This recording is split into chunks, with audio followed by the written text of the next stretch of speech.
My name is Pegah Torkamandi. I'm a PhD student at the Chair of Connected Mobility, Technical University of Munich. I'm going through the paper an online method for estimating the wireless device count via privacy preserving Wi-Fi fingerprinting. The crowd estimation is a set of a technique to estimate the number of people for different purposes, such as public transportation scheduling, a smart city.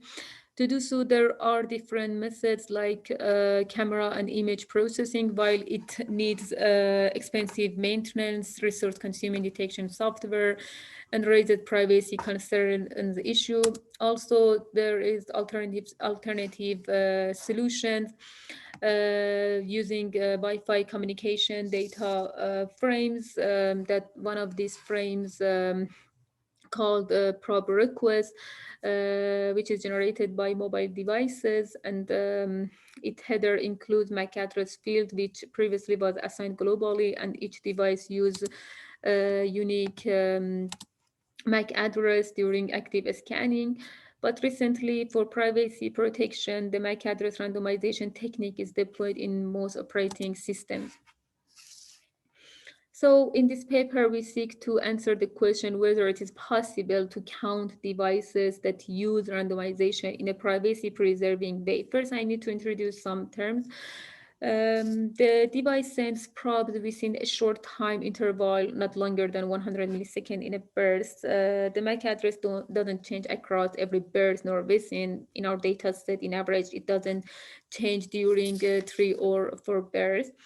We want to make a signature for randomized MAC addresses based on timing information. As we see in this figure, first we calculate the time difference between each two consecutive bursts, which is called delta. Then we discretize them using equal-width binning methods, and and after that we obtain the delta frequency in each pins by normalizing. Another term is signature time window, which is the time interval that the device uses a single randomized MAC addresses, which we need to consider to count devices in the time window. We need to make a complete signature when we want to make to count devices in a time window. Um, okay, in our method to characterize beginning behavior of device, we cluster the similar randomized MAC addresses signatures that each cluster corresponds a device. For example, in as we see in this figure, our method first makes signatures for all observed randomized MAC addresses in the first bootstrap time minutes of the experiments. Then it clusters these signatures using k-means method and make initial database. Then for after bootstrap time, our method finds appropriate device cluster for new input signature using distance between the new signature and all valid cluster inside database. And then chooses the cluster with the smallest distance, considering distance threshold. For example, here the signature 10 maps to the cluster 2, then our method updates the cluster and database.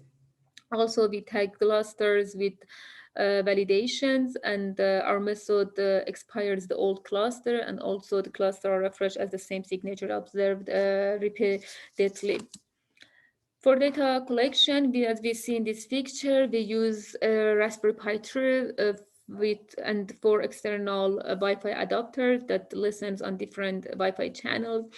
As we seek to capture Wi-Fi probe packet traces in the environment with a static user population, so we choose international flights, at least 2 and 3 flight time.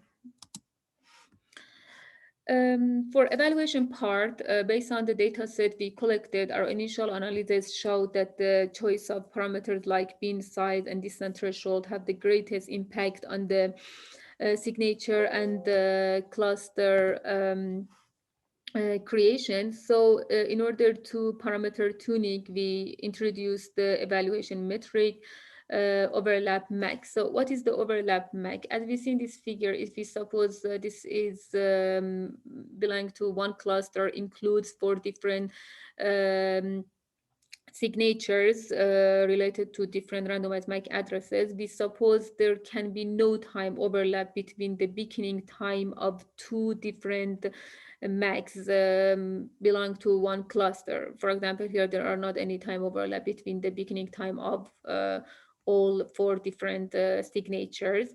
So we consider the number of all MAC paired with the time overlap as the overlap MAC evaluation metric. Then we assess these parameters in for different ranges, and we found with these values the overlap MAC minimizes well.